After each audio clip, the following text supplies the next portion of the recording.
படத்துக்குள்ள சசிகுமார் எப்படி வந்தார்? நியாயமாக நந்தன் கதையை சொல்கிறப்போ எந்த ப்ரொடியூசர்களும் அதுக்கு முன் வர மாட்டாங்க. அந்த மாதிரியான கதை. ஆனால் சசிகுமார் சார்கிட்ட வந்து அடுத்து என்ன ஏன் டிலே அப்படின்னு கேட்டுகிட்டே இருந்தார். இல்லை ஒரு கதை பண்ணியிருக்கேன் சார் அப்படின்னு சொன்னப்போ ஃபோனில் தான் கேட்குறாருன்ட்டு. என்ன கதை? இத்தனைக்கும் ஒரு ஷூட்டிங் பிரேக்கில் கேட்குறாரு. நான் நந்தன் கதையை ஃபோனில் சொல்கிறேன் அவர்கிட்ட. ஃபோனில் சொல்கிறப்போ ஒரு 40 நிமிஷம் கேட்டவர், நான் ப்ரொடியூஸ் பண்ணுறேன்ப்பா, யாருமே இல்லாட்டி நான் அந்த படத்தை ப்ரொடியூஸ் பண்ணுறேன் அப்படின்னாரு. எனக்கு அது வந்து பெரிய வாய்ப்பு. ஆனால் நம்ம சசிகுமார் சார் இப்போ தான் சில விஷயங்கள்லேருந்து மீண்டு வர்றாரு.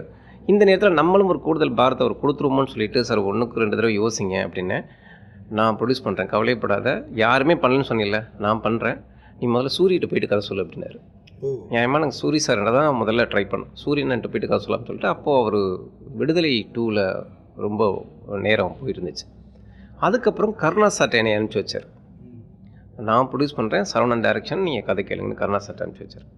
கருணா சார்ட்ட கதை சொல்லி எல்லாம் பிடிச்சு, ஆனால் அது அடுத்த கட்டத்தை நோக்கி போகவே மாட்டேங்குது. அப்படிங்கிறப்போ நான் பண்ணுறேன் அப்படின்னாரு. அப்போ தான் வந்து, சார் நீங்கள் பண்ணவே முடியாது இந்த கதையை.